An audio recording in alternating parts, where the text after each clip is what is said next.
گا، درود بھیجے گا محمد و آل محمد پر.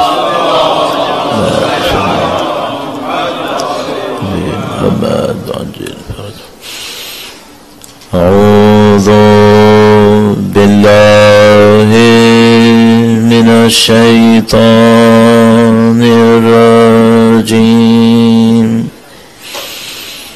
بسم اللہ الرحمن الرحیم.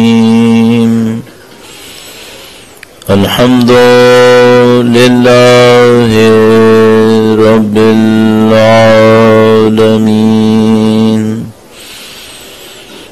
والصلاة والسلام على سید الانبیاء والمرسلین حبیب الہ العالمین ابی القاسم محمد صلی علی محمد وعلى آله الطيبين الطاهرين سيما بقية الله في الأراضين. قال الله تعالى في كتابه الكريم بسم الله الرحمن الرحيم. أم حسبت أن أصحاب الكهف والرقيم كانوا من آياتنا عجبا. درود بھیجے گا محمد و آل محمد صلی علی محمد و آل محمد وعجل فرج. وقت کے امام کے حضور اداء احترام کے لیے ایک بار پھر درود بھیجے گا محمد و آل محمد محمد و آل محمد. شاید میری جواب نہیں ہے یہ. ایک بار پھر درود بھیجے گا محمد و آل محمد محمد و آل محمد وعجل فرجہ. پروردگار عالم کے حضور ایک بار پھر ادائے شکر کے لیے کہ اس نے ہمیں سید الشہداء کی عزا کی سعادت نصیب فرمائی ہے، اس فرش عزا پر بیٹھنا نصیب فرمایا ہے. بلا شک و شبہ خدا متعال عزاداری سید الشہداء کے لیے ہمارا محتاج نہیں ہے. ہم نہیں ہوں گے تو خدا متعال کسی اور کے ذریعے سے پرچم حسین کو بلند کرے گا. پوری انسانیت بھی خدا کے ارادے کے خلاف عمل کرے تو خدا جانتا ہے کہ قوموں کو تبدیل کر سکتا ہے. تو یہ بڑی سعادت کی بات ہے کہ خدا متعال نے نواز رسول کے غم کے لیے ہمیں اور آپ کو موقع نصیب کیا.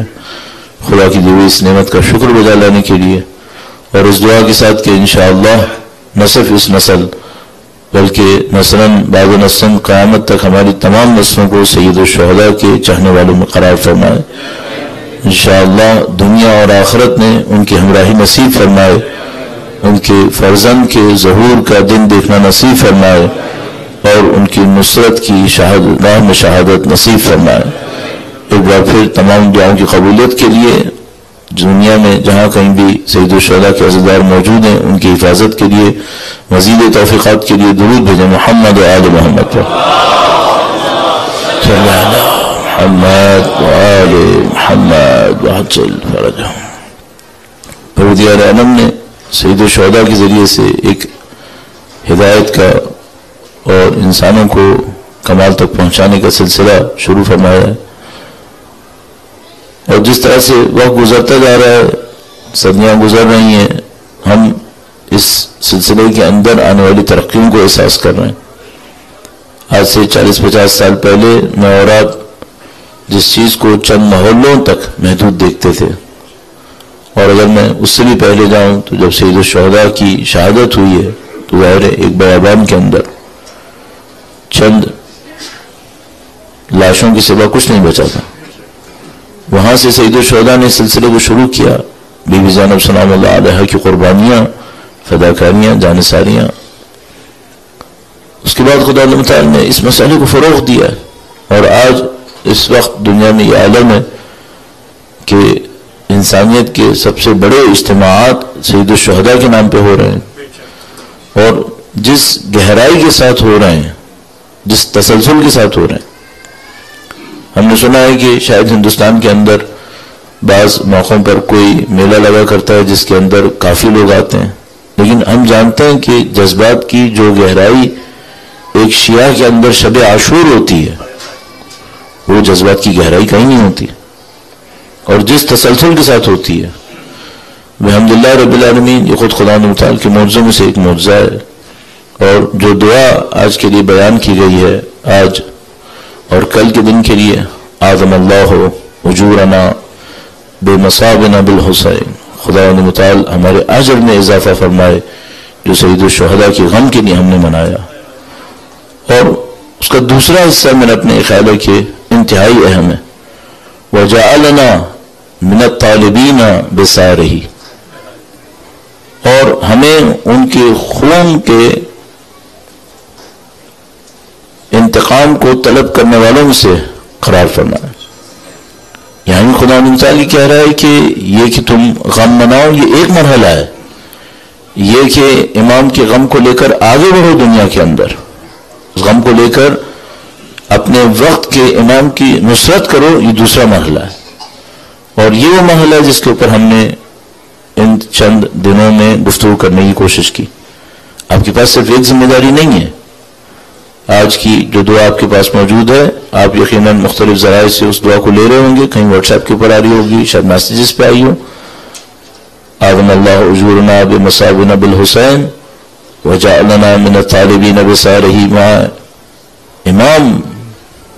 امام کے ہمراہ ہمیں ان کے خون کے طلب کرنے والوں سے قرار فرما. خدا متعال چاہتا ہے کہ ہمارے پاس ایک میسج ہو. اور آج چونکہ اس سلسلے کی یہاں پر آخری مجلس ہے، یعنی اس عشرے کی، اور اس کے بعد ظاہر ہے کہ سیوم کی مجلس ہونی ہے ابھی، اور کل بھی مجلس ہونی ہے، لیکن چونکہ تسلسل کے اندر موضوع کے حساب سے تو میں چاہوں گا کہ ہم اس مسئلے کے اوپر ضرور توجہ دیں کہ ہم غم برپا کریں. غم برپا کرنے کے بعد جو دوسرا مرحلہ ہم سے بیان کیا گیا، وہ دوسرا مرحلہ کون سا؟ وجعلنا من الطالبین بثارہ. اس کے اوپر چند رائز پیش کریں گے. درود بھیجے گا محمد آل محمد پر. اللہم صلی علی محمد آل محمد. اور بہت اہم ہے کہ یہ بات ہمارے سامنے واضح ہو کہ ہم جو کہہ رہے ہیں کہ سید الشہداء نے انسانیت کی خدمت کی اور انسانیت کے لیے انہوں نے قربانی پیش کی، تو کیا میرے اور آپ کے ذہن میں یہ بات تمام ڈیٹیلز کے ساتھ کلیئر ہے کہ یہ قربانی انسانیت کے لیے کیسے تھی؟ کون سا سید الشہداء نے پیغام ایسا دیا ہے جو انسانیت کے لیے خدمت کا سبب بنے گا؟ اگر مجھے آپ کو اس کو دیکھنا ہے تو میں اس کو ایک اور فنڈامنٹل ٹاپک کے اندر لے کے جاؤں گا. وہ یہ کہ کامیابی ہم کسے کہتے ہیں؟ آپ کو یاد ہوگا، شاید آپ میں سے بعض کو یاد ہو کہ میں نے 2 محرم کے قریب اس مسئلے کو آپ کے سامنے پیش کیا تھا. کامیابی کسے کہتے ہیں؟ اور سید الشہداء نے جو قربانی دی ہے، اس کے ذریعے انہوں نے پوری انسانیت کی کامیابی میں کیا کردار انجام دیا. تو اگر ہم اس ٹاپک کو دیکھیں، کامیابی کسے کہتے ہیں، سید الشہداء کی وہ قربانی کس طرح انسانیت کو کامیابی کی طرف لے کر جائے گی، تو کامیابی کے بارے میں مختلف اوپینینز ہیں. اور میں نے کل پرسوں آپ کی خدمت میں عرض کیا کہ ایک سید الشہداء کا اسکول آف تھاٹ ہے، اور ایک وہ ہے جو آج کی رولنگ آئیڈیالوجی ہے. تو آج کی جو رولنگ آئیڈیالوجی ہے اس میں کامیابی زیادہ سے زیادہ لینے میں ہے. آپ اپنے لیے چیزیں جمع کریں، اس کو دنیا کامیابی کہتی ہے. تو مثال کے طور پر آپ اپنی گفتگو کے اندر جو ہم آپ سے ان چند دنوں میں کرتے رہے ہیں، اگر کسی کے بارے میں کسی نے یہ کمنٹس دیے ہیں کہ وہ اپنے کیریئر میں کامیاب ہیں، تو معمولاً اس کا مطلب یہ ہے کہ اس نے اپنے لیے زیادہ کمایا ہے. اس کو یہاں کامیابی کہتے ہیں، اور اس میں آپ کے کہنے والے کی کوئی غلطی نہیں ہے. ڈومیننٹ کلچر یہی ہے کہ بھی اگر میں آپ سے پوچھوں کہ فلاں شخص یہاں پر یا مثلاً آپ کے علاقے میں جو کامیاب لوگ ہیں وہ کون سے ہیں، تو آپ فوراً ان لوگوں کا تذکرہ کرنا شروع کر سکتے ہیں یہاں کے کلچر کے مطابق جن کے پاس پیسہ زیادہ ہے، جو بڑی اچھی پوسٹ کے اوپر ہے، اور اچھی پوسٹ پر بھی ہونا کوئی فائدہ نہیں اگر پیسہ نہیں ہے، تو اس کے پاس پیسہ ہونا چاہیے دوبارہ، اور یا طاقتور ہیں اور طاقتور ہونے کا بھی کوئی فائدہ نہیں اگر پیسہ نہیں ہو تو پھر دوبارہ پیسہ ہونا چاہیے۔ تو جو کچھ معیار کامیابی کا یہاں پر ہے وہ یہ ہے کہ کس نے زیادہ لے لیا ہے۔ اب بدقسمتی یہاں پر ہے کہ کچھ نے تو یہ دیکھ لیا ہے کہ کہاں سے لیا ہے تو کامیاب ہے، کچھ نے تو یہ بھی نہیں سوچا ہے کہاں سے لیا ہے تو کامیاب ہے، یہ بھی نہیں سوچا ہے۔ اور بدقسمتی سے آپ جس زمانے میں زندگی گزار رہے ہیں اس زمانے میں ان کے بقول طاقتور ترین ملک کا طاقتور ترین آدمی جو بننے جا رہا ہے وہ خود کہہ رہا ہے کہ یہ میری ٹرکس ہیں کہ میں کہاں سے کماؤں۔ یہ تو اس دور کی اخلاقی انحطاط کا عالم ہے کہ جو کسی ملک کا لیڈر بننے کی طرف جا رہا ہے وہ خود یہ کہہ رہا ہے یہ امپورٹنٹ ہے کہ کتنا کماؤں، یہ امپورٹنٹ نہیں ہے کہ کیسے کماؤں۔ اور یہ انحطاط ہے اس جگہ کا، یا اس پوری، نہ میں کہوں اس جگہ کا بلکہ اس پوری کلچر کا انحطاط، اس کا زوال ہے یہ۔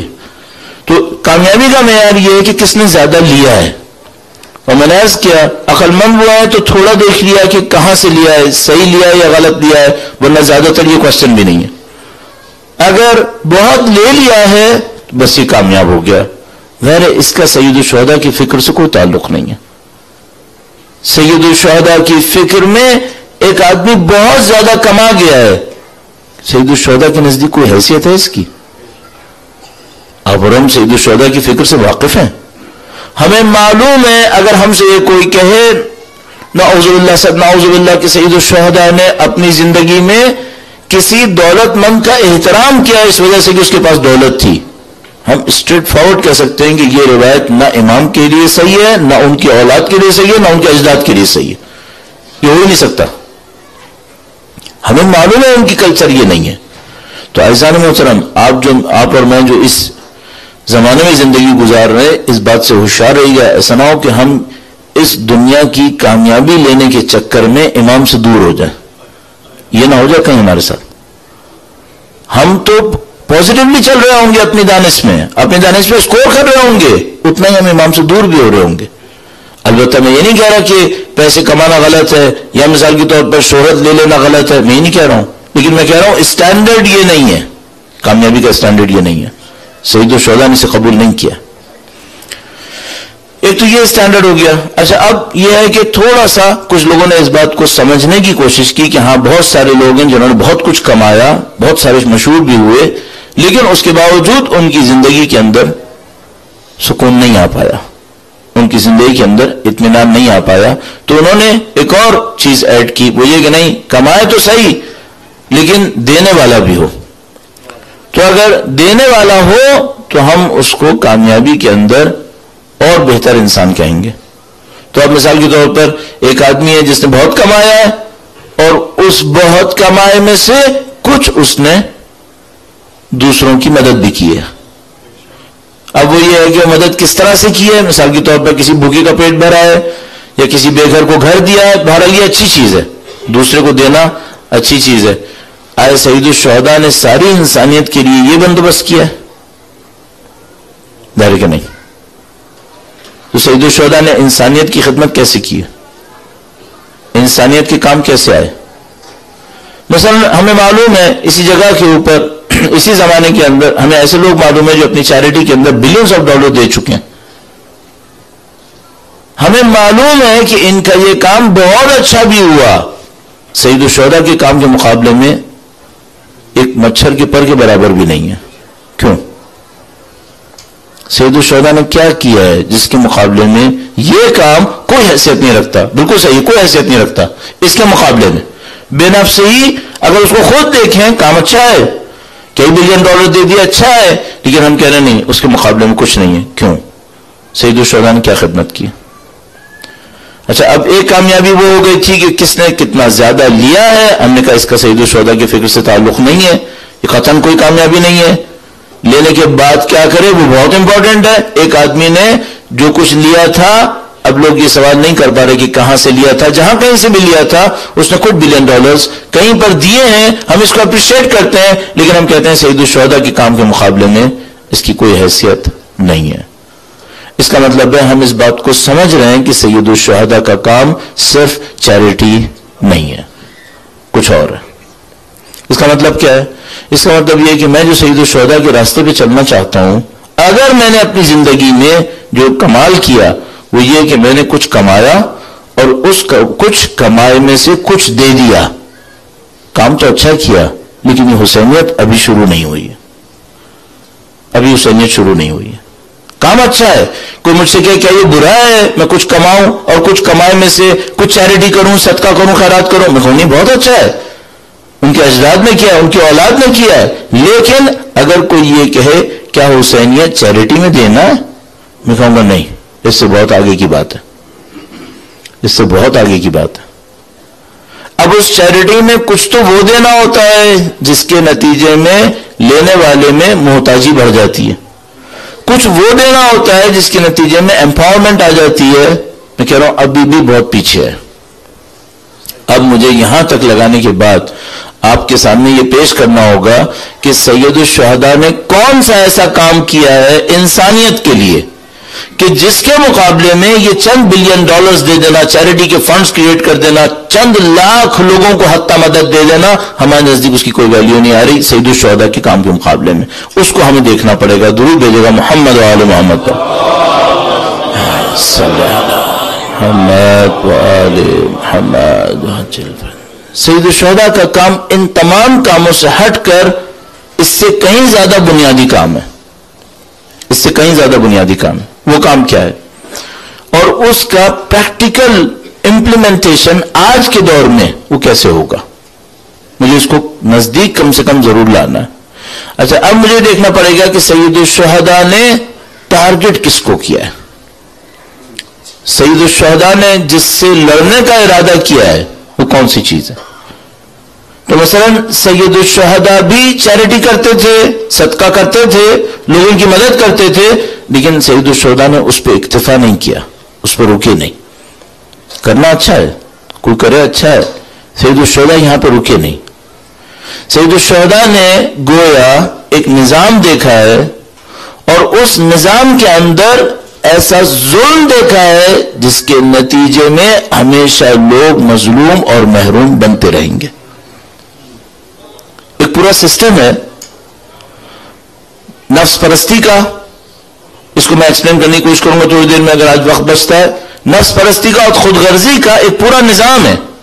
اس نظام کے اندر محتاج, فقیر, غریب, کمزور بنتے رہیں گے, بنتے رہیں گے. اور جتنا اس نظام کے اوپر لوگ خاموش رہیں گے یہ نظام مضبوط سے مضبوط تر ہوتا چلا جائے گا. سید الشہداء نے یہ دیکھا ہے. سید الشہداء نے دیکھا ہے کہ اللہ تعالیٰ نے زمین پر عدل کو پھیلانے کے لیے جو نظام بھیجا تھا, جو رہنمائی بھیجی تھی, اس کو بھی یہ ظلم کا نظام ختم کرنے والا ہے.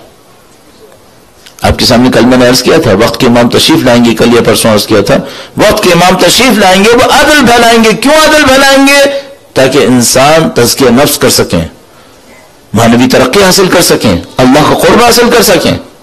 جو اسلام آیا تھا اس تزکیہ نفس کو دینے کے لیے, ظلم کا مقابلہ کرنے کے لیے, عدل پھیلانے کے لیے, اس اسلام کو بھی ظلم کا نظام ختم کرنے والا ہے.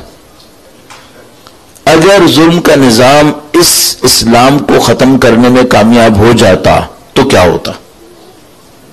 اس کا مطلب ہے ساری امیدیں ختم ہو جاتی, دنیا ہمیشہ کے لیے ایسی گمراہی میں جاتی نعوذ باللہ تعالی جس کے بعد کسی نجات کا کوئی امکان نہیں تھا. سید الشہداء نے یہ دیکھا کہ ظلم کا ایک نظام ہے اور یہ ظلم کا نظام عدل کے نظام کو آخری شکست دینے کی طرف جا رہا ہے. اب عزیزو, مجھے یہاں پر اس بات کا احساس ہے کہ بعض اوقات ہم لوگ کہہ کچھ رہے ہوتے ہیں, سننے والے ان الفاظ کو بالکل انہی الفاظ کو سمجھتے ہیں, لیکن جو ہم کہنا چاہ رہے ہوتے ہیں وہ کنوے نہیں ہو پاتا. اب دیکھیے میں اس میں عرض کرتا چلوں, کتنی دفعہ میں نے آپ سے کہا ظلم کا نظام, میں نے کیوں یزید نہیں کہا؟ یزید نہیں کہا میں نے آپ سے، میں نے کہا ظلم کا نظام. اچھا اب اس کی ڈیپتھ میں آپ کے سامنے دینے پہ مجبور ہوں.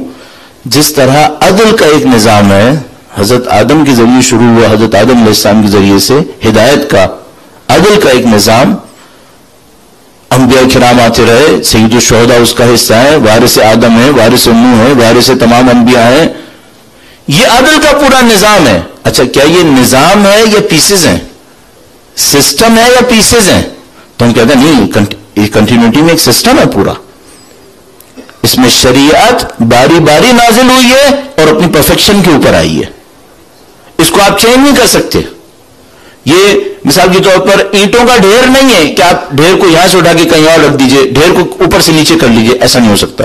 یہ خدا کا پورا نظام ہے. اس نظام کے اندر ان پٹ آؤٹ پٹ انالیسس سب کچھ ہے اس کے اندر. یہ جو پوری سیکوینس ہے یہ عدل کا نظام ہے. اب میں آپ سے ایک سوال پوچھ رہا ہوں، ظلم کا نظام ہے یا ظلم کے پیسز ہیں؟ اور میں گارنٹی سے آپ کی خدمت میں عرض کر رہا ہوں، اگر آپ نے اس مسئلے پہ پہلے توجہ نہیں دی تو آپ کے ذہن میں یہ ہے کہ ظلم کے پیسز ہیں، ظلم کا نظام نہیں ہے. اور میں آپ کی خدمت میں عرض کرنا چاہ رہا ہوں ایسا نہیں ہے، ظلم کا بھی نظام ہے. جس طرح عدل کا ایک نظام ہے، حضرت آدم علیہ السلام سے شروع ہوتا ہے، انبیاء کرام علیہ السلام کی طرف آتا ہے، ختمی مرتبت آئمہ اطہار اور سید الشہداء اس ظلم کے نظام کے وارث ہیں. اس کے سامنے جو شیطان ہے، کیا وہ کوئی نظام نہیں لا رہا؟ نہیں، وہ نظام لا رہا ہے. اس بہت کمپلیکیٹڈ، بہت افیکٹو پروڈکٹیو سسٹم کے مقابلے میں وہ بھی اپنا ایک سسٹم لے کر آیا ہے. اس سسٹم کے اندر بھی ایک کنٹینیوٹی ہے، اس سسٹم کے اندر بھی کچھ کمپلیکیشنز ہیں، ورنہ وہ یہ مقابلہ نہیں کر سکتا تھا اس نظام کے مقابلے میں. اس شیطان نے بہرحال کچھ کارنامے کیے اپنے طور کے اوپر، اور وہ اپنے کمپلیکیٹڈ سسٹم کے اندر رہتے ہوئے ایک ایسی جگہ پر آیا ہے کہ حق کے نظام کو آخری چیلنج کرنے کے لیے کھڑا ہوا ہے. آخری چیلنج کرنا چاہتا ہے. یعنی سید الشہداء کو پتا ہے کہ یہ جو نظام ہے جس کا میں وارث ہوں، اس کے مقابلے میں ظلم کا ایک نظام ہے جس کا یہ یزید وارث ہے. آخری معرکہ ہونے والا ہے. اب اگر میں اس معرکے میں نہیں آیا، ظلم کا نظام ہمیشہ کے لیے جیت جائے گا. اور یہ وہ چیز ہے جو میں اور آپ اپنے نعروں کے اندر کہیں نہ کہیں کہتے ہیں، لیکن شاید اس کی ڈیٹیلز کو فیل نہیں کر پاتے. ہم کہتے ہیں کہ اگر امام نہ اٹھتے، قربانی نہ دیتے، تو گمراہی ہمیشہ کے لیے چھا جاتی. کیا مطلب آپ کیا کہنا چاہ رہے ہیں؟ آپ یہ کہنا چاہ رہے ہیں شیطان کا نظام چھا جاتا اور خدا کا نظام ختم ہو جاتا. اس کی ڈیٹیلز کیا ہیں؟ اس کی ڈیٹیلز ہم نے فیل نہیں کی ہیں، اور شاید میں اتنی سی دیر میں آپ کو بتا بھی نہیں پاؤں گا. لیکن میں آپ کے سامنے صرف اتنا رکھنا چاہتا ہوں کہ برائے مہربانی یہ جو آپ دعویٰ کر رہے ہیں کہ شیطان اور یزید اور اسلام کے دشمن آخری معرکے کی طرف آ رہے تھے، یہ آپ صحیح دعویٰ کر رہے ہیں. اس کی ڈیٹیلز آپ کو پتا ہونا چاہیے. وہ کیا کرنے والے تھے کہ سید الشہداء نے احساس کیا کہ اب اگر میں نے اپنی جان نہیں دی تو یہ جیت جائے گا. اور نہ صرف یزید ابن معاویہ جیتے گا، بلکہ شیطان کا نظام جیت جائے گا، ظلم کا نظام جیت جائے گا. اور چھوٹی موٹی جیت نہیں ہوگی، ایسی جیت ہوگی کہ پھر عدل کے نظام کے پاس کچھ نہیں بچے گا. سید الشہداء نے یہ ہوتے دیکھا، اور جب یہ ہوتے دیکھا تو انہوں نے کہا کہ میں ایسی قربانی دوں گا جو کائنات میں آج تک عدل کے نمائندے نے کبھی نہیں دی تھی، اور میں وہ قربانی دے کر ظلم کے نظام کو اس معرکے کے اندر ایسی شکست دوں گا کہ آئندہ کبھی آخری شکست نہیں دے سکے گا. عزیزان محترم، اس کی بہت ڈیٹیلز ہیں، اور میں اس کے اوپر کئی دفعہ آرائز پیش کر چکا ہوں، لہذا نہیں چاہتا کہ ہر اشرے میں اسی کی طرف توجہ دوں، لیکن میں آپ کی خدمت میں عرض کروں گا اس کی بہت ڈیٹیلز ہیں. یہ سادگی اتنی سادگی نہیں ہے کہ میں سوچوں شراب کے نشے میں چور ایک یزید ہے، اس کو کچھ نہیں معلوم یہاں پہ کیا ہو رہا ہے اور اس نے یہ سارا کام کر دیا ہے. ایسا ہرگز نہیں ہے. یہ ظلم کے نظام کے ماسٹرز ہیں، یہ لوگ ظلم کے نظام کے پیچیدہ لیڈرز ہیں. اگر آپ یزید ابن معاویہ کو فرض کریں آپ کہیں کہ احمق ہیں، تو میں آپ سے پوچھوں گا کیا عبید اللہ ابن زیاد احمق انسان ہے؟ یہ اپنے زمانے کے اتنے بڑے پولیٹیشنز ہیں کہ آج کے زمانے کے پولیٹیشنز ان کے سامنے دونوں ہاتھ بندھے ہوئے کھڑے ہوں گے. یہ اتنے کمپلیکیٹڈ ہیں. اگر یہ اتنے کمپلیکیٹڈ نہ ہوتے کیا یہ سید الشہداء کے سامنے آ بھی سکتے تھے؟ کوئی یہ سمجھ رہا ہے کہ یہ جو انہوں نے قیدی بنایا، یہ جو انہوں نے لاشوں کو پامال کیا، یہ کم عقلی کی وجہ سے تھا یا نہ سمجھنے کی وجہ سے تھا؟ ان کو پتہ ہی نہیں تھا کیا کر رہے ہیں. نہیں، آپ ان کی جرم کو کم کر رہے ہیں اگر آپ یہ سوچ رہے ہیں. ان کو پتا تھا کہ یہ کیا کر رہے ہیں، اپنی اسٹریٹجی کے تحت یہ کام کر رہے تھے. وہ جانتے تھے ہم کیا کر رہے ہیں، ایک ایک چیز کو سمجھتے تھے. یہ جو ہم بازار میں لائے اس کا کیا مطلب ہے، یہ جو لاشا پامال کیا اس کا کیا مطلب ہے، یہ جو شہید الشہداء کے ساتھ سب کچھ کر رہے ہیں اس کا کیا مطلب ہے، یہ سب جانتے تھے. لیکن ان کی اسٹریٹجی کا حصہ تھا، اور اسٹریٹجی یہ تھی کہ ایک دفعہ ونس فار ایور ایسی شکست دی جائے گی کہ پھر عدل کا نظام ختم ہو جائے گا. شہید الشہداء اس خطرے کے سامنے کھڑے ہیں. اب شہید الشہداء نے جو مارکا کیا وہ یہ کہ انہوں نے یزید اور نظام ظلم کو مقابلے میں آ کر کہا کہ نہ صرف یہ کہ میں تجھے یزید ابن معاویہ کو شکست دوں گا، بلکہ میں قیامت تک یزیدیت کو شکست دے دوں گا. یہاں سے حسینیت آتی ہے. سید الشہداء امام حسین یزید ابن معاویہ سے صرف نہیں ٹکرائے تھے، عبید اللہ ابن زیاد سے نہیں ٹکرائے تھے، وہ کائنات میں قیامت تک آنے والی یزیدیت سے ٹکرائے تھے. اس کو ختم کرنے آئے. اب مجھے اور آپ کو فوراً دیکھنا پڑے گا سید الشہداء نے قیامت تک کے لیے ہمیں میسج کون سا دیا ہے جس سے قیامت تک کے لیے یزیدیت ہمیشہ ختم ہو سکتی ہے. ختم ہوگی ہم لوگ کچھ اس پیغام کو سمجھ پائیں تو. اور میں نے عرض کیا خدا نہ کرے نعوذ باللہ اگر ہم نہیں سمجھ پائے کوئی اور سمجھے گا، اور الحمدللہ رب العالمین قوم میں سمجھ رہی ہیں، ہمیں بھی اپنے رول کو پلے کرنا ہوگا. یہ کیا میسج ہے اس کی طرف آپ کی توجہ میں نے کافی حاصل کرنے کی کوشش کی، وقت بہت کم ہے. درود بھیجے گا محمد و آل محمد پر. صلی اللہ محمد وعجل فرجهم. آج شب عاشور ہے اور ظاہر ہے کہ کافی مومنین شامل ہونا چاہتے ہیں، پیچھے شاید جگہ کم ہے. آپ لوگ درود پڑھتے ہوئے تھوڑا سا آگے تشریف لے آئیے. درود بھیجے گا محمد و آل محمد پر. صلی اللہ محمد وعجل. ایک بار پھر درود بھیجے گا محمد و آل محمد پر.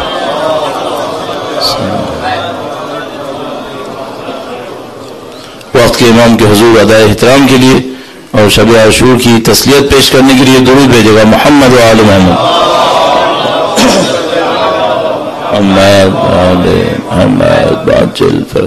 بہت ہی مختصر کرتے ہوئے ظاہر کہ مجلس کے بعد جیسے کہ اعلان ہوا جلوس کا شیڈول ہے اور ہمیں وقت کے اوپر ختم کرنا ہے تاکہ انشاءاللہ یہاں پہ ایک مہا ہو سکے اور بعد میں آپ جلوس میں شرکت کر سکیں. سید الشہداء نے جو پیغام دیا اس کو انہوں نے اپنے کلمات میں بیان کیا. سید الشہداء نے اپنے جملات میں ارشاد فرمایا اور میں سب کو مختصر کرتا ہو جاؤں گا. یہ گفتگو یہاں پر قدر انکمپلیٹ رہے گی، اس کی ڈیٹیلز کافی زیادہ ہیں، لیکن صرف اس بات کو اس وقت کم سے کم پورا کرنے کے لیے جو افراد یہاں پہ تشریف فرما ہے وہ یہ ہے کہ سید الشہداء نے اپنے کلمات میں خود کہا، فرمایا کہ ہم دولت یا طاقت کے لیے اپنا کام انجام نہیں دے رہے، نہ ہم طاقت کی جنگ کے لیے یہ جد و جہد کر رہے ہیں. سید الشہداء نے متعدد سوالوں کے جواب میں، چاہے وہ عبداللہ بن عباس نے پوچھا، محمد ابن حنفیہ نے پوچھا، دوسرے لوگوں نے پوچھا، سید الشہداء نے فرمایا انی اريد ان آمر بالمعروف وانہا عن المنکر. میں چاہتا ہوں کہ امر بالمعروف کروں اور نہی عن المنکر کروں. ایک جملہ جو سید الشہداء بار بار دہراتے رہے ان تمام سوالوں کے جواب میں وہ یہ جملہ تھا، انی اريد ان آمر بالمعروف وانہا عن المنکر. میں چاہتا ہوں امر بالمعروف کروں، نیکی کا حکم دوں اور برائی سے روکوں. ہم جانتے ہیں اسلام کی بنیادی اصولوں میں سے ایک اصول ہے یہ جو امر بالمعروف نہی عن المنکر ہے، اس کی اہمیت کیا ہے؟ ہم لوگ جو امر بالمعروف نہی عن المنکر کو سمجھتے ہیں بہت معذرت کے ساتھ بہت ہی سمپلیفائڈ فارم میں، بغیر اس کی ڈیپتھ کے ہم یہ سمجھتے ہیں کہ ایک آدمی نے داڑھی نہیں رکھی ہے تو میں اس سے کہوں گا کہ داڑھی رکھ لو، کسی خاتون نے پردہ نہیں کیا ہے تو میں اس سے کہوں گا پردہ کر لو، کوئی نماز نہیں پڑھتا ہے تو میں اس سے کہوں گا نماز پڑھ لو. یہ سب ہیں امر بالمعروف نہی عن المنکر. سید الشہداء کون سا امر بالمعروف نہی عن المنکر کرنا چاہتے ہیں؟ بہت نفیس کتاب ایک ہے ڈاکٹر ابراہیم آیتی کی کتاب تاریخ عاشورہ. موقع ملا آپ اس کو پڑھ لیجئے. سید الشہداء کون سا امر بالمعروف نہی عن المنکر کرنا چاہتے ہیں؟ تو مثلا رائٹر کہتے ہیں بہت اچھا لکھا کہ سید الشہداء نے یہ نہیں کیا کہ وہ مدینہ کے بازار میں جائیں اور لوگوں سے کہیں کہ لوگوں ناپ تول صحیح کرو. اور یہ جتنی مثالیں میں آپ کو دے رہا ہوں یہ سب امر بالمعروف نہی عن المنکر کی مثالیں، صحیح مثالیں ہیں. یہ سب امر بالمعروف نہی عن المنکر کا حصہ ہے. سید الشہداء امر بالمعروف اور نہی عن المنکر کو بہت بڑے لیول پہ لے جانا چاہ رہے ہیں. اور وہ لیول کیا ہے؟ وہ لیول یہ ہے کہ اگر کوئی ظالم حاکم حکومت پہ آیا ہے جس سے دین اور اللہ کے بندوں کو خطرہ ہے، تمہاری ذمہ داری ہے اس کا مقابلہ کرو. سید الشہداء اس مرحلے پر آئے ہیں. اور یہ وہ چیز ہے جس کو میں کئی دنوں سے آپ کی خدمت میں عرض کر رہا ہوں، ظلم کا مقابلہ. سید الشہداء اس مرحلے کے اوپر آ کر ہمیں دعوت دے رہے ہیں. تو سید الشہداء کی دعوت بس اتنی نہیں ہے کہ میں کسی آدمی کو کوئی چھوٹا سا غلط کام کرتا دیکھوں تو اسے بولوں تم نے غلط کیا، لیکن اگر کوئی طاقتور غلط کام کر رہا ہو تو خاموش ہو جاؤں. نہیں، سید الشہداء مجھ سے کہہ رہے نہیں، تم میں سے کچھ لوگوں کو یہ ذمہ داری لینی پڑے گی کہ جب اس ظالم کے سامنے جس کے سامنے سب خاموش ہوتے چلے جا رہے ہیں کوئی اٹھے اور کہے کہ تو نے ظلم کیا. اچھا، اس راہ میں اگر میں یہ کروں گا تو کیا ہوگا؟ ظاہر ہے کہ جان جائے گی، ظاہر ہے کہ جان قربان کرنی پڑے گی.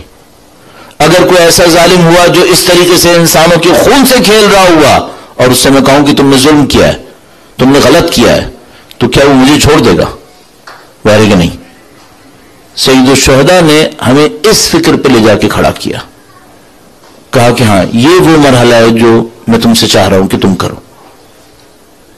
اب آپ دیکھیے کہ حسینیت میں خون کیوں ہے.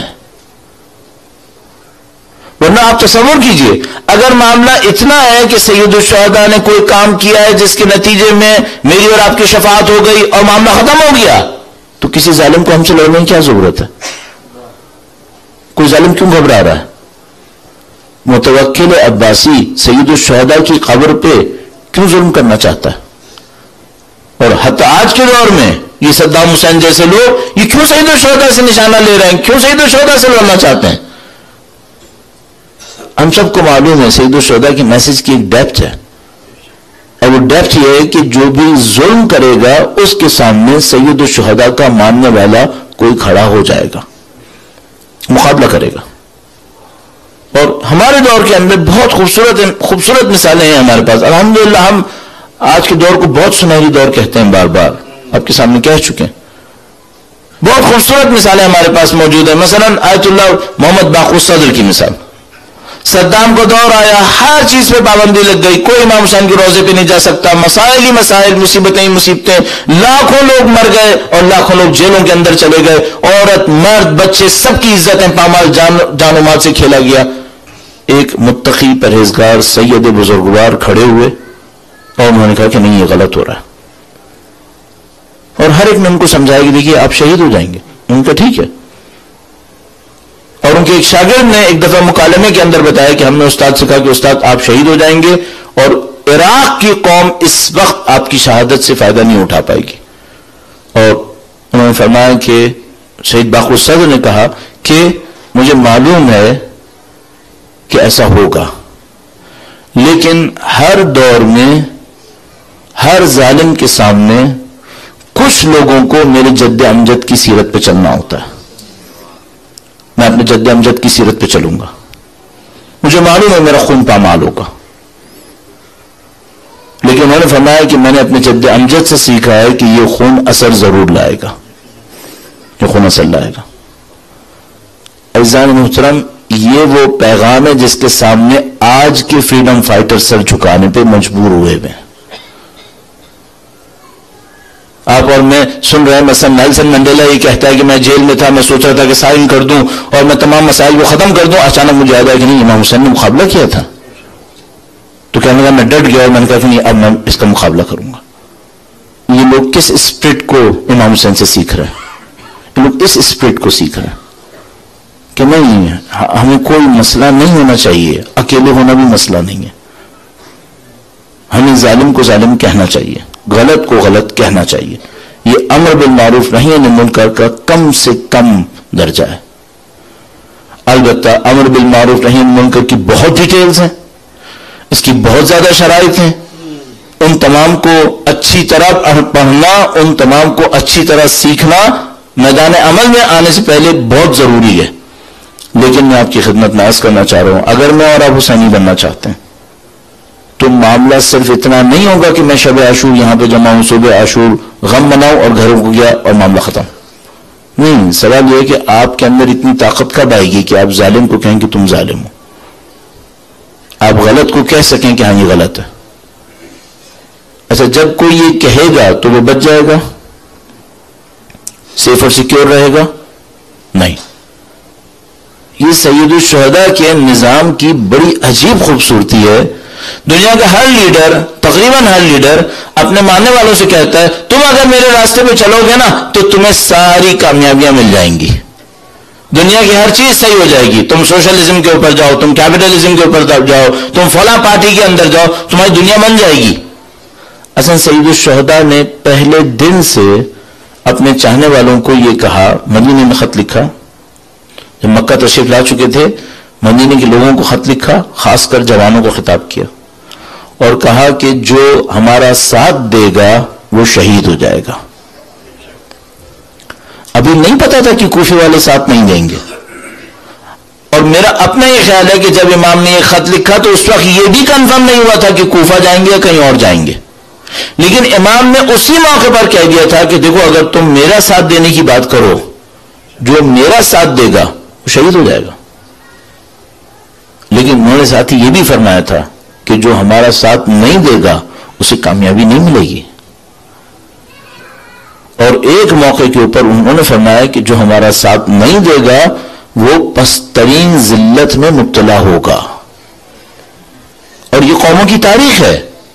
اگر کوئی قوم ظلم کو دیکھے گی اور ظلم پر خاموش رہے گی، سب سے پہلے ظلم کا نشانہ وہی قوم بنے گی.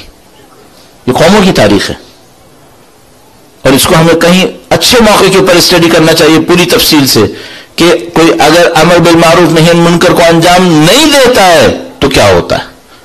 اور ہمارے پاس روایت موجود ہے، مضبوط روایت، قابل استناد روایت، کہ جس میں فرمایا کہ دیکھو امر بالمعروف نہی عن المنکر کرو، بہی قوام الناس، اس سے لوگوں کی زندگی قائم ہے. اس کے بعد اگلے مرحلے میں فرمایا اگر تم یہ نہیں کرو گے، میں بہت کم وقت میں اس کو عرض کر رہا ہوں، اگر تم یہ نہیں کرو گے تو برے لوگ تم پر حکومت کریں گے، پھر تم دعائیں بھی مانگو گے تو دعائیں پوری نہیں ہوں گی. اگر امر بالمعروف نہی عن المنکر نہیں کرو گے تو برے لوگ تم پر حکومت کریں گے، پھر تم دعائیں بھی مانگو گے، دعائیں پوری نہیں ہوں گی. صرف ایک راستہ ہوگا، امر بالمعروف نہی عن المنکر پہ واپس آؤ. عزیزو، یہ سید الشہداء کا پیغام ہے، اور یہ وہ پیغام ہے جو دنیا کے ہر ظالم کے لیے ایک چیلنج ہے. اس آواز کو کیسے بند کرنا ہے؟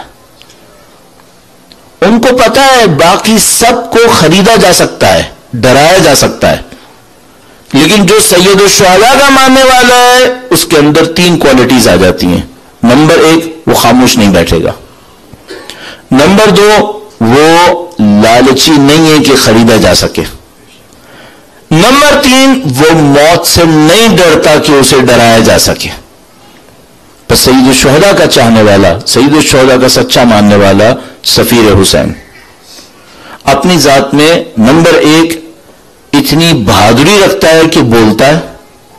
نمبر 2، اتنا آزاد انسان ہے، اور میں نے آزاد انسان کی ڈیفینیشن دی پچھلی سے مجالس کے اندر، اتنا آزاد انسان ہے کہ لالچی نہیں ہوتا، حریص نہیں ہوتا، اسے خریدا نہیں جا سکتا، آزاد انسان.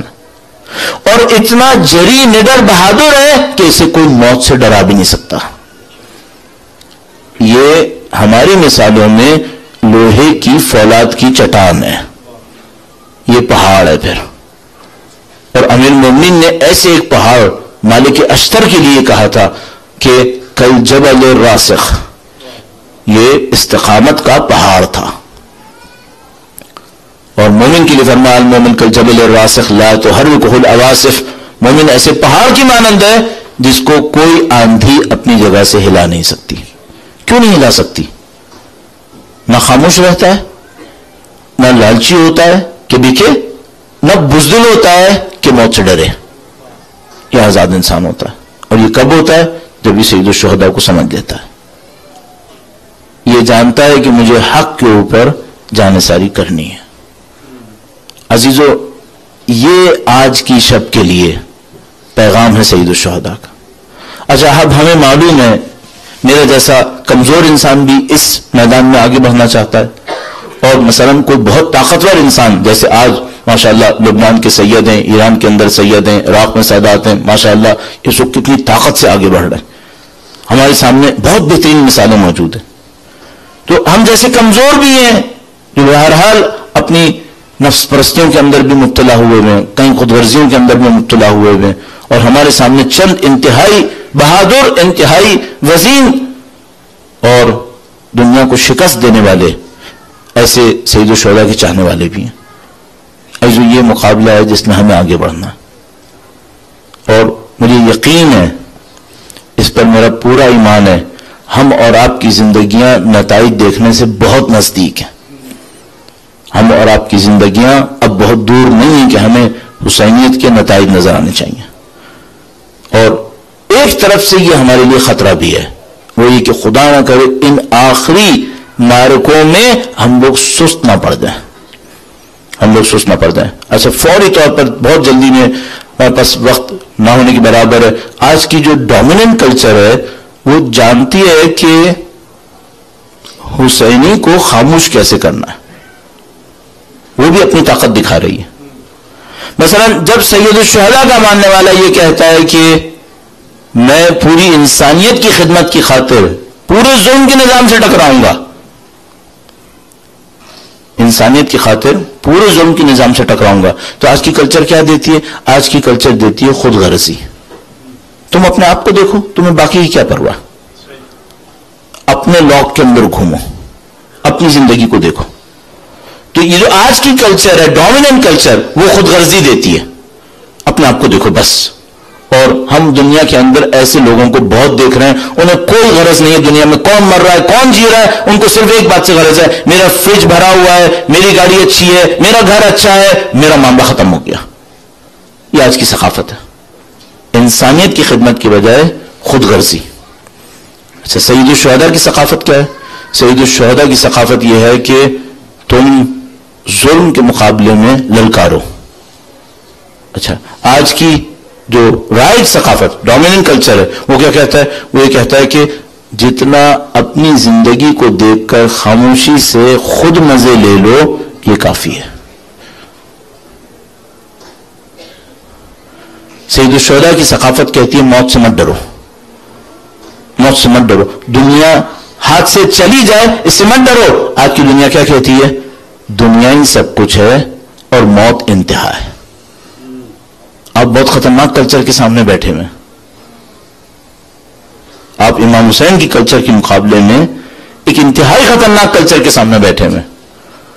اب آپ کیسے اس مارکے سے بچیں گے؟ الحمدللہ رب العالمین، سید الشہداء کے دسترخوان سے آپ کو یہ نصیب ہو رہا ہے، آپ کو اور مجھے یہ نصیب ہو رہا ہے.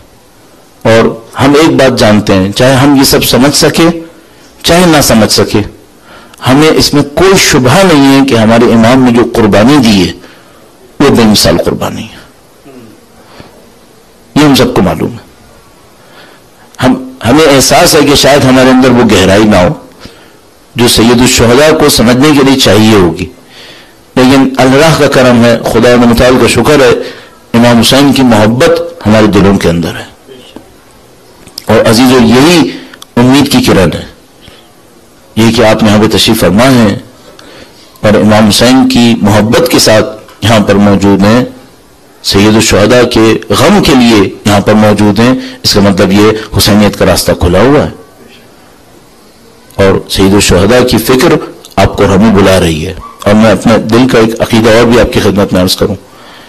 یہ ممکن نہیں ہے یہاں پہ بیٹھا ہوا کوئی شخص اپنے لیے یہ سوچے کہ میں امام حسین کے راستے پہ چلنا چاہوں گا اور امام حسین اس کو خوش آمدید نہ کہیں. یہ نہیں ہوتا. حضرت حور کا کردار یہ بتا رہا ہے کہ کوئی کتنا ہی دور کیوں نہ ہو، اگر ایک دفعہ امام کی طرف واپس آنے کا ارادہ کرے، امام اسے قبول کر لیتے ہیں۔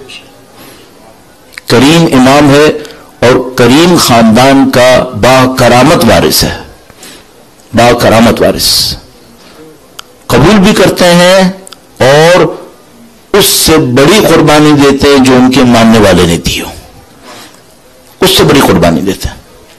عزیزو، یہ جو میں اور آپ یہاں پر بیٹھے ہوئے ہیں سید الشہداء کی یاد میں، اور ظاہر ہے کہ ہم کروڑوں انسانوں میں سے ایک گروپ ہے چھوٹا سا جو یہاں پہ بیٹھے ہیں، ان سب کے سامنے ایک بات ہے، وہ یہ کہ کسی نے وہ قربانی نہیں دی جو ہمارے امام نے دی ہے۔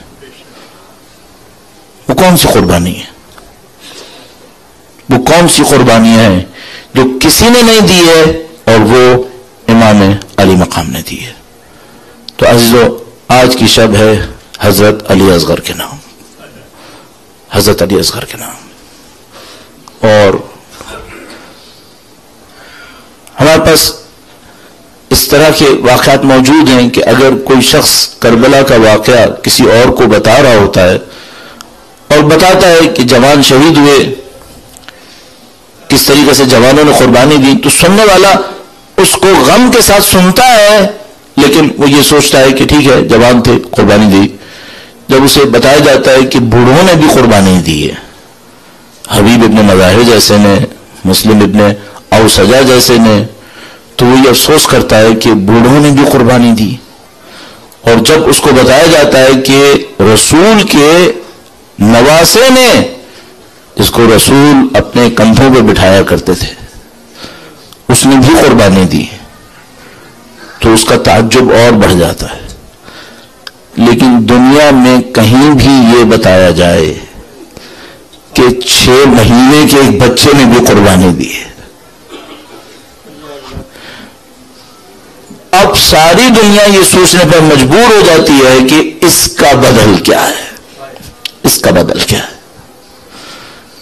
اصحاب سید الشہداء میں کوئی ایسا نہیں تھا جس نے ایسی قربانی دی ہو جو امام حسین نے دی ہے۔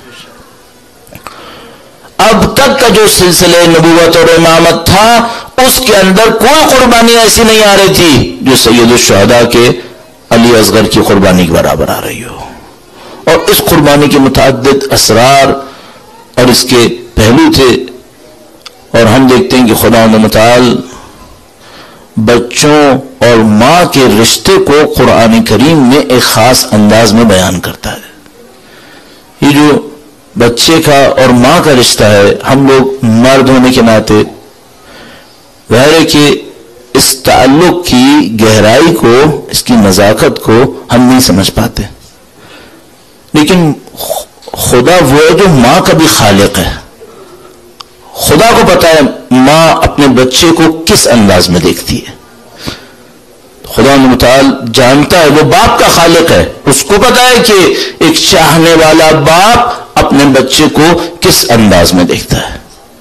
اور بہت خوبصورت تعبیر علامہ ذیشان درجوادی استعمال فرماتے تھے، وہ کہتے تھے سید الشہداء نے عاشور کے دن اللہ کے عشق اور قربانی کا ایک خط لکھا، اور خط کے آخر میں مظلوم علی اصغر کے خون کی مہر لگا دی، پاکیزہ خون۔ کسی نے شاید نوٹ بھی نہیں کیا ہوگا جب یہ قافلہ رجب کے مہینے میں چلا ہوگا کہ سید الشہداء اتنے سے بچے کو کیوں لے کر آئے ہیں، کسی نے احساس بھی نہیں کیا ہوگا۔ اور سید الشہداء بعد کے واقعات میں ہمیں یہ سمجھا رہے ہیں کہ دیکھو، ایک علی اکبر ہے جو قربانی دے گا، ایک قاسم ہے جو قربانی دیں گے، ایک ابو الفضل ہے جو قربانی دیں گے، لیکن آخر میں ایک ایسے مجاہد کو لے کر آؤں گا جو دشمنوں کو بھی رلا دے گا، دشمنوں کو بھی رلائے گا۔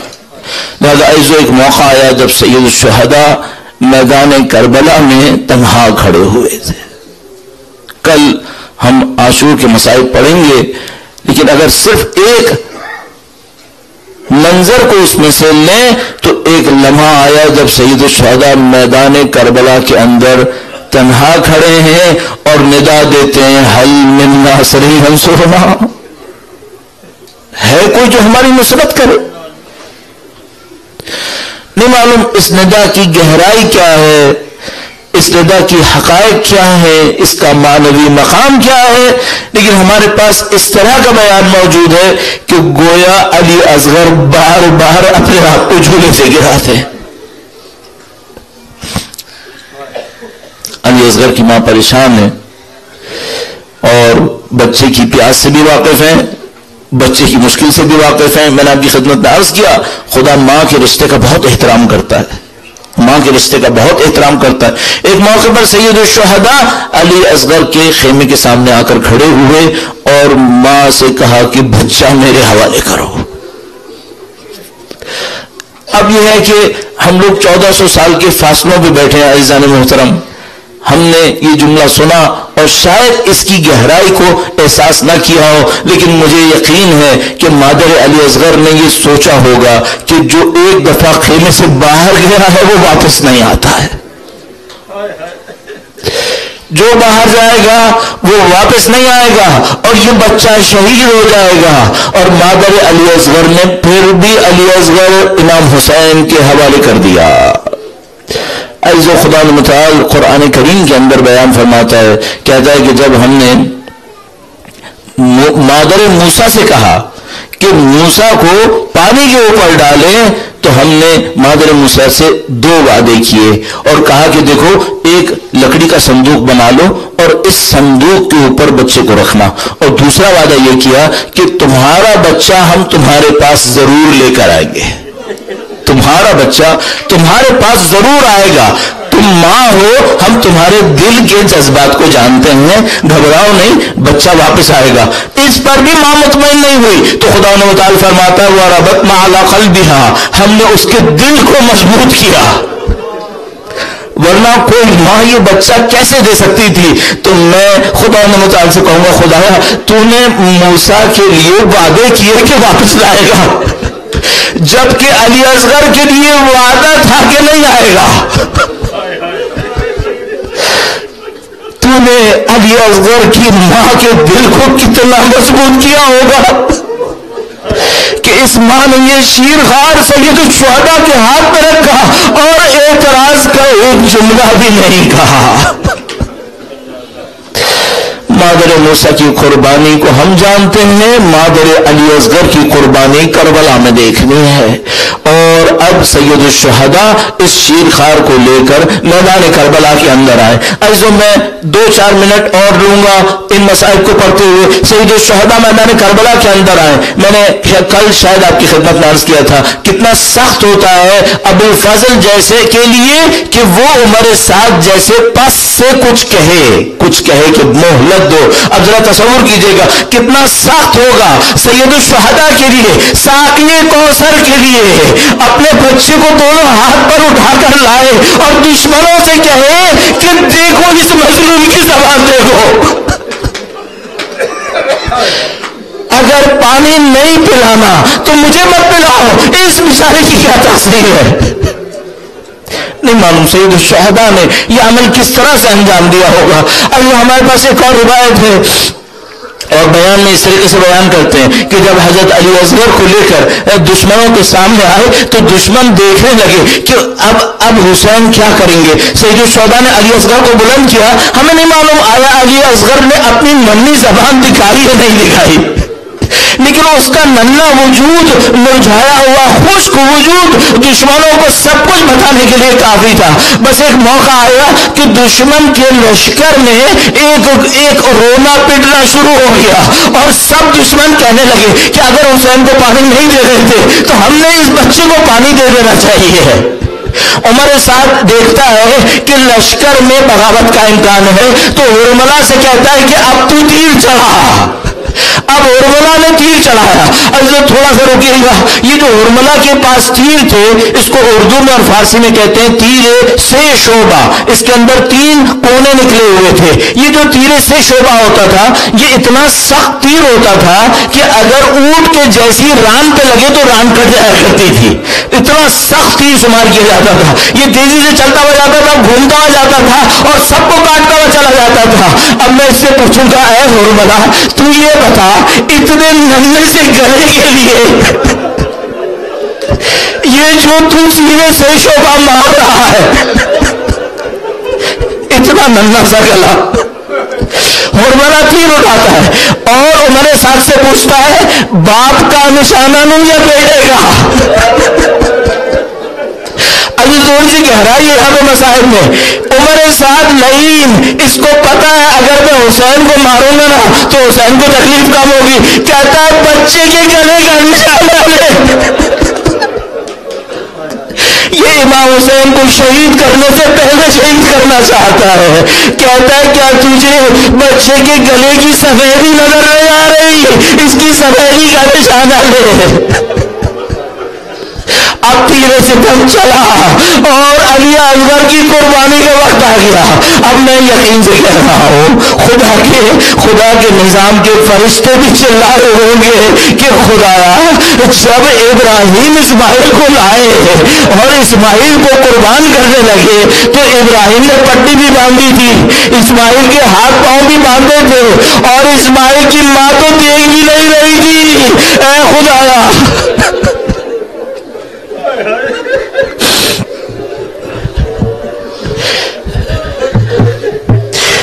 یقیناً فرشتے بھی پکار اٹھے ہوں گے کہ خدایا یہ کیا معرکہ ہے. مادر علی اصغر خیمے سے دیکھ رہی ہے کہ علی اصغر قربان ہونے والا ہے.